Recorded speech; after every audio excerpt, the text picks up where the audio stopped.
বর্তমানে এমন একটা যুগ চলতেছে, ফিতনার যুগ। আমরা মুসলমান এখন ঘুমিয়ে আছি, এখনো ঘুমিয়ে আছি। জাগ্রত হওয়ার সময় আমাদের পার হয়ে যাচ্ছে। বিজাতিরা আমাদের মুসলমানদেরকে নিয়ে বিভিন্ন কল্পনা জল্পনা করতেছে, নীল কালো এক নকশা আঁকতেছে। তারা চায় যে মুসলমানদের যে নারী জাতি আছে তাদেরকে, তাদের সতীত্ব, তাদের চরিত্র নষ্ট করে দিয়ে তাদেরকে দুর্বল করে দিতে, পাশাপাশি তাদের মুসলমানদের যে যুবকরা আছে, মুসলমানদের যে পুরুষরা আছে, মুসলমান পুরুষদেরকে হত্যা করে শেষ করে দিতে।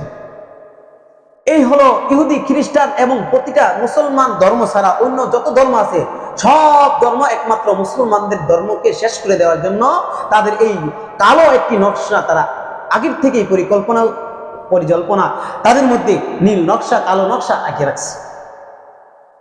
এখন আমি আপনাদেরকে প্রশ্ন করি, আমাদের মুসলমানদের মধ্যে একটা আল্লাহ তাআলার বিধান অনুযায়ী কুতিবা আলাইকুমুল কিতাল ওয়া হুয়া কুরহুল লাকুম, আমাদের মধ্যে একটা কিতালের যে একটা সম্পর্ক ছিল, তারা বিভিন্ন রকমের তাদের যে কালচারগুলো দেখাইয়া, প্রকাশ্যে কিছু নমুনা দেখাইয়া আমাদেরকে মানবতার অর্থাৎ আমাদেরকে বুঝলাইয়া আমাদেরকে এমনভাবে আমাদের কাছে তারা নিজেদেরকে পেশ করে যে তারা অনেক সভ্য জাতি, ভদ্র জাতি, তাদের মতো সভ্য জাতি আর হতে পারে না, এরকম তারা পেশ করে আমাদের সামনে আমাদেরকে দেখাইয়া আমাদের এই কিতাব নামক যে একটা সম্পর্ক ছিল ওই সম্পর্ক থেকে আমাদেরকে বিচ্ছিন্ন করে দূরে সরিয়ে রাখছে। কথা বলেন ঠিক কিনা? কেন? কারণ কিতাব নামক যে সম্পর্কটা আছে, কিতাব মানে হলো জিহাদের যে সম্পর্কটা আছে, জিহাদ ফি সাবিলিল্লাহ, অর্থাৎ ইসলামের ক্ষতি করতে চাইলে, ইসলামকে শেষ করে দিতে চাইলে একদল, একটা গ্রুপ, অর্থাৎ মুসলমানদের দায়িত্ব কর্তব্য হলো তখন আল্লাহ তাআলার বিধান, আল্লাহ তাআলার দ্বীনকে টিকিয়ে রাখার জন্য আল্লাহর রাস্তায় জিহাদে নেমে যাওয়া। কিন্তু সেই কাজ থেকে দূরে রেখে, আমাদেরকে সরিয়ে রেখে তাদের যে পরিকল্পনা আছে, তাদের পরিকল্পনা বাস্তবায়ন করার জন্য প্রতিটা বিজাতি ধর্মগুলো আমাদের মুসলমানদেরকে শেষ করে দেওয়ার জন্য তাদের এই কালো নকশা তারা এঁকে রাখছে। কথা বলেন ঠিক কিনা? হয়তো অনেকেরা অনলাইন জগতের ভিতরে নেই, বা বিভিন্ন আপনারা হয়তো আপনাদের পরিবার নিয়ে, আমরা মুসলমানরা কি আমাদের শুধু পরিবার কি মনে করি যে আমাদের পরিবার নিজে বাঁচলে, নিজের পরিবার বাঁচলে এটাই যথেষ্ট, আর কোনো কিছু দরকার নেই, রাষ্ট্রের দরকার নেই, সমাজ পরিশুদ্ধ হয়েছে কিনা, সমাজ শান্তি শৃঙ্খলা আসছে কিনা এটা আমরা চিন্তা করি না, রাষ্ট্র আমাদের নিরাপদ আছে কিনা সেটা চিন্তা করি না, আমি আমার জানের নিরাপদ আছে কিনা সেটাও আমরা চিন্তা করি না, আমরা চিন্তা করি আমার পরিবার বাঁচতে হয়েছে। অথচ মুসলমানদের কাজ তো এটা নয়। মুসলমানদের কাজ হবে, একটা মুসলমানদের ইমানি দায়িত্ব হলো মুসলিম যে কোনো রাষ্ট্রেই থাকুক, আমার মুসলমান ভাই যেন কোনো বিজাতিদের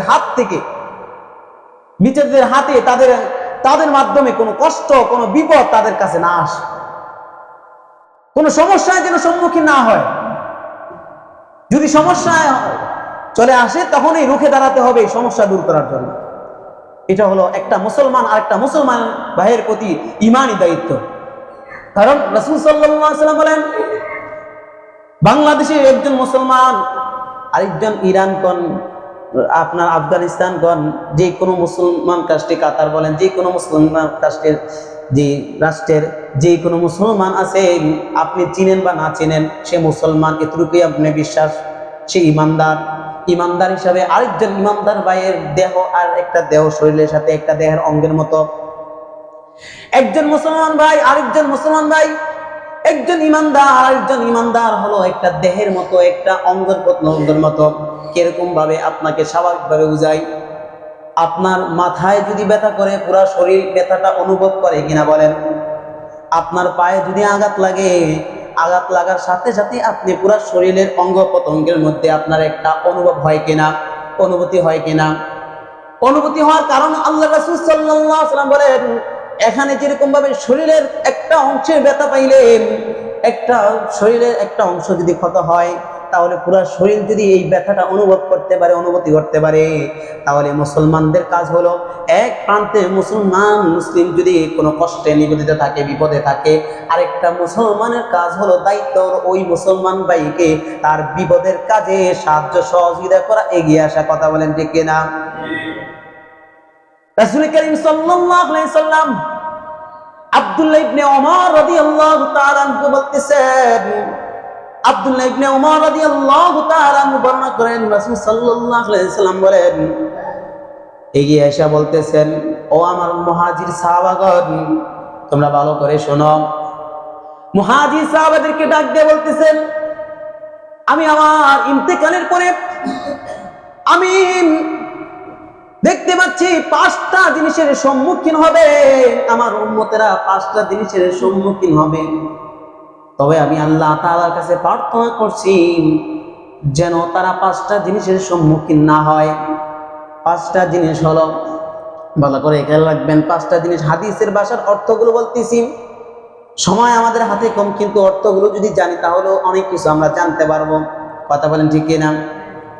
1 নাম্বার হলো আল্লাহ তাআলা পবিত্র কোরআনের মধ্যে বলেন, যাহারাল ফাসাদু ফিল বাররি ওয়াল বাহরি বিমা কাসাবাত আইদিন নাস লিয়ুযীকুহুম বা'দাল্লাযী আমিলু লাআল্লাকুম ইয়ারজিউন। আল্লাহ তাআলা বলতেছেন, এই জমিনের মধ্যে জলে জলের সাথে যত বিপদ আপদ আছে, যত আযাব গজব আছে, সব কিছু আমাদের মুমিনদের, ইমানদারদের, মুসলমানদের গুনাহের ফসল। সব কি? গুনাহের ফসল, নাফরমানির ফসল। অর্থাৎ আমি পাপ কাজ করতে করতে এত পরিমাণ হয়ে গেছে, এত পরিমাণ হয়ে যাওয়ার কারণে আল্লাহ বলেন, বিমা কাসাবাত আইদিন নাস, এগুলো হলো মানুষের হাতের কামাই, মানুষ নিজেরা অর্জন করেছে। কিভাবে? আল্লাহর সাথে, তাআলার সাথে নাফরমানি করে, গুনাহের কাজ করে, গুনাহ করতে করতে এত পরিমাণ হয়ে গেছে, আল্লাহ তাআলা বিভিন্নভাবে বিভিন্ন রকমের আযাব ও গজব দিয়া মানুষগুলোকে ফিরে আনার জন্য চেষ্টা করতেছেন। কিন্তু আমরা এতটাই নির্বোধ, এতটাই বোকা, আল্লাহ রাব্বুল আলামিনের গজব, তার আযাব, বিপদগুলো উপলক্ষ্য না করে, বুঝতে না পেরে আমরা আরো গজব টেনে নিয়ে আসি। কথা বলেন ঠিক কিনা? আল্লাহ রাসূল বলেন, 1 নাম্বার হলো মুমিনদের মাঝে, আমার উম্মতদের মাঝে এমন রোগের আবির্ভাব হবে, এমন রোগের আবির্ভাব হবে, যেই রোগ পূর্বকার লোকদের উপর এরকম কোন রোগ দেখা যায় নাই, তাদের কখনো এই রোগ আসে নাই। এমন কিছু রোগ তাদের নতুন ভাবে আবির্ভূত হবে। এখন বর্তমানে দেখেন, বিভিন্ন সময় বিভিন্ন রকমের এমন কিছু রোগ আমাদের মাঝে আসে কিনা, যে কথাগুলো বলবো এই হাদিসের, এই কথাগুলো প্রত্যেকটা কথাই বাস্তবের সাথে মিল আছে। প্রত্যেকটা কথা যদি জ্ঞানী ব্যক্তি হয়ে থাকেন, অবশ্যই কথাগুলোর সাথে, বাস্তবের সাথে মিলিয়ে দেখবেন, অবশ্যই কথাগুলোর বাস্তবতার সাথে একেবারে মিলে গেছে। এমন কিছু রোগ দিবেন, যে রোগগুলো পূর্বের লোকদের মাঝে ছিল না, পূর্বের লোকেরা জানতো না, পূর্বের লোকদের মাঝে কখনো হয় নাই। এমন রোগ দিবেন, এমন রোগের মাধ্যমে পরীক্ষা করে থাকবেন, এমন মুসিবত দিবেন, এই মুসিবতের মাধ্যমে পরীক্ষা করে থাকবেন। 2 নাম্বার হলো, মানুষের মাঝে যখন সয়লাভ হয়ে যাবে, প্রচুর পরিমাণ হয়ে যাবে, মাপে ওজনে যখন কারচুপি করে থাকবে, ওজনে যখন কম দিবে, মানুষকে ঠকাইবে, 2 নাম্বারই করবে, ওই সময় আল্লাহর রাসূল সাল্লাল্লাহু আলাইহি সাল্লাম 2 নাম্বার বিপদ হলো মাপে কারচুপি করার কারণে, ওজনে কারচুপি করার কারণে, 2 নাম্বারই করার কারণে আল্লাহ রাব্বুল আলামিন ওই মানুষদের উপরে, ওই জাতির উপরে এমন দুর্ভিক্ষ নেমে আসবে। শুধু তাই নয় মুসলমান ভাইরা আমার, আল্লাহ রাব্বুল আলামিনের তরফ থেকে ওই দেশের বাদশার পক্ষ থেকে তাদের উপরে জুলুম, অত্যাচার, কঠিন শাস্তির সম্মুখীন হবে ওই জাতি, কঠিন শাস্তির সম্মুখীন হবে। হাদিসের কথাগুলো যখন পড়তেছিলাম, হাদিসের কথাগুলো চোখের সামনে ভাসতেছে, আমাদের বর্তমান হালতগুলো এবং পরিস্থিতির অবস্থায় চলে আসছে। এখন একটা অস্বীকার করার মতো নয়। বিজ্ঞান বলেন, যে কোনো বলেন, যত বড় বৈজ্ঞানিক হোক না কেন, সবাই এটা বাস্তব সত্য অবশ্যই মানতে হবে, কেউ অস্বীকার করতে পারবে না। 2 নাম্বার গেল। 3 নাম্বার হলো আল্লাহ রাসূল সাল্লাল্লাহু আলাইহি ওয়াসাল্লাম বলেন, যাকাত। মানুষ যখন যাকাত সঠিকভাবে যখন আদায় করবে না, যাকাত যখন সঠিকভাবে মানুষ দিবে না, মানুষের মাঝে দিবে না, দেখেন আমাদের সমাজের মধ্যে যদি 50 জন লোক থাকে, তার মধ্যে 50 জন লোক ওই যাকাত সঠিকভাবে দেয় না। কথা বলেন ঠিক কিনা? যাকাত আদায় করে না। যাকাত আদায় না করলে কি ফল, কি শাস্তি? আল্লাহর রাসূল সাল্লাল্লাহু আলাইহি সাল্লাম বলেন, আসমান থেকে, আসমানের মালিক, জমিনের মালিক, আমার মালিক, আপনার মালিক, সমস্ত কিছুর মালিক আল্লাহ, আল্লাহ রাব্বুল আলামিন ওই জমিনের ভিতরে আসমান থেকে বৃষ্টি দেওয়া বন্ধ করে দেওয়া হবে। রাসূল সাল্লাল্লাহু আলাইহি সাল্লাম বলেন, ওই জমিনের ভিতরে যদি চতুষ্পদ জন্তুর নির্বাক পানি যদি না থাকতো, তাহলে আর কখনো বৃষ্টিপাত হতো না। নির্বাক বাক স্বাধীনতা যাদের, এই পশুগুলো অবুঝ, এই পশুগুলোর কারণে তাদের দয়ায় আবার আল্লাহ তাআলা বৃষ্টি দেন, না হয় এই জাতির উপরে আর বৃষ্টি দিতেন, বৃষ্টি বন্ধ করে দিতেন। যদি বৃষ্টি একেবারে বন্ধ হয়ে যায়, মুসলমান ভাইরা আমার, আপনারা এটি ব্যাখ্যা বিশ্লেষণ করা বোঝানোর কোনো প্রয়োজন নেই, এটা আপনারা ভালো করে বুঝেন।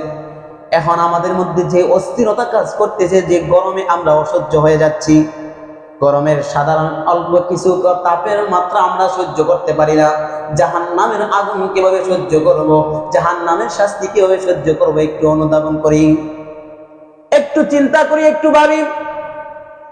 এই গেল 3 নাম্বার। 4 নাম্বার হলো আল্লাহর রাসূল সাল্লাল্লাহু আলাইহি সাল্লাম বলতেছেন, আল্লাহ এবং তার রাসূলের আনুগত্য, আল্লাহ এবং তার রাসূলের যে অঙ্গীকার আছে, অঙ্গীকার ভঙ্গ করে দেওয়া।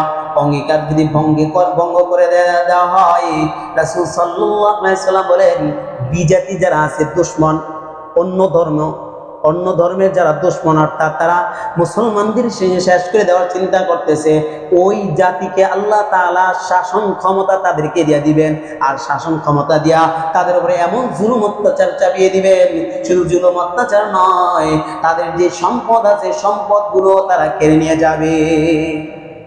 বাস্তব হইতেছে না বলেন? বাস্তবতার দিকে যারা আমরা পত্র পত্রিকা পড়ি, বিভিন্ন রাষ্ট্রের খবর আবার রাখি, তারা এই কথাটা বুঝবেন। বিজাতিরা অর্থাৎ অন্য ধর্মের লোকেরা মুসলমানদের উপর শাসন করবে, শাসন করে মুসলমানদের সম্পদগুলো তারা কেড়ে নিয়ে যাবে। এটা কি বাস্তব না অবাস্তব বলেন? বাস্তব না অবাস্তব? বাস্তবে এটা লক্ষিত হচ্ছে, আমরা সকলেই এটা পরীক্ষিত। আমাদের ধন সম্পদ, আমাদের দেশের সম্পদ অন্য দেশের লোকেরা ছিনিমিনিয়ে নিয়ে যাওয়ার চেষ্টা করতেছে, অনেকটা নিয়ে গেছে। এমনকি তারা নীল নকশা, কালো নকশা আঁকতেছে বাংলাদেশকে যেন দ্বিখণ্ডিত করে দেওয়া হয়। এ কথাগুলো বলতে গেলেই আমাদের বুঝে আসে না। এখন কারণ বুঝে না আসার কারণই হলো আমরা এখনো ঘুমিয়ে আছি, আমরা জাগ্রত না। ঘুমিয়ে থাকার কারণে, ঘুমের মাধ্যমে যেরকম একজন চোর যদি আসে আর আপনি যদি ঘুমিয়ে থাকেন, তাহলে আপনার ঘরের যত টাকা পয়সা ধন সম্পদ আছে এগুলো ঘুমের মধ্যে নিয়ে যায়। ঠিক এরকম ভাবে আমাদের যখন ঘুমের মধ্যে সবকিছু নিয়ে যাবে, ঘুম থেকে সজাগ হয়ে যখন আফসোস করতে থাকবো, জাগ্রত হয়ে যখন আফসোস করতে থাকবো, চিন্তা করতে থাকবো, তখন হাই হুতাশ করতে থাকবো, তখন আর কোনো কাজে আসবে না। এজন্য মুসলমান ভাইয়েরা আমার, আমি আপনাদেরকে বলতে চাই, যখনই এখন আমাদের সজাগ হয়ে দরকার, এখন আমার জাগ্রত হওয়া দরকার। যদি আমি জাগ্রত হয়ে যাই, তাহলে আমার সম্পদ তো দূরের কথা, আমার ঈমান তো দূরের কথা, আমার মুসলমান একটা ভাইকেও তারা বিন্দু পরিমাণ আঘাত করতে পারবে না। কথা বলেন ঠিক কিনা? দেখেন মুসলমানদের নিরাপদ নাই, শুরুতেই বলছি নিরাপদ নাই কেন? মুসলমান ভাই, আমার দেশের মুসলমান ভাইদেরকে আমরা তো আফগানিস্তানের জন্য হাই হুতাশ করি, ফিলিস্তিনের জন্য হাই হুতাশ করি মুসলমানদের জন্য, কিন্তু আমার দেশের মধ্যে এরকম অত্যাচার, জুলুম, বিজাতির আইসা, তাদের ধর্মের লোকের আইসা আমাদের মুসলমানদের মধ্যে অল্প সংখ্যক লোক আইসা, তারা যদি আমাদের মুসলমানদের আধিক্য 90%, 95% মুসলমানদের রাষ্ট্রের মধ্যে আইসিয়া তারা মুসলমানদেরকে হত্যা করে ফেলে, মেরে ফেলে, যখন যা ইচ্ছা তখন তাই করে, আর আমরা মুসলমানরা এত লোক থাকার পরেও কিছু করতে পারি না, তাহলে এতে কি বোঝা যায় বলেন? কি বোঝা যায়? এবার আসেন 5 নাম্বার। আল্লাহ রাসূল সাল্লাল্লাহু আলাইহি সাল্লাম বলতেছেন, যখন শাসক, ওই যে দেশের শাসক আছে, শাসক যখন আল্লাহ তাআলার দেওয়া কিতাব অনুযায়ী সে কোনো বিচারের মীমাংসা ফায়সালা করবে না, কিতাব অনুযায়ী মীমাংসা করবে না, ফায়সালা করবে না, কিতাবের বিধান অনুযায়ী যখন সে ফায়সালা করলো না, মীমাংসা করলো না, শুধু তাই নয়, আল্লাহ তাআলার নাজিলকৃত কোরআন, আল্লাহ তাআলার দেওয়া কিতাব কোরআন, ওই কোরআনের বিধান সে গ্রহণ করে নাই। আল্লাহ রাসূল সাল্লাল্লাহু আলাইহি সাল্লাম বলেন, ওই দেশের সাথে আরেকটা দেশের সাথে যুদ্ধ লাগিয়ে দেওয়া হয়। আল্লাহ তাআলা যুদ্ধ লাগিয়ে দিবেন এই দেশের সাথে ওই দেশে। কেন?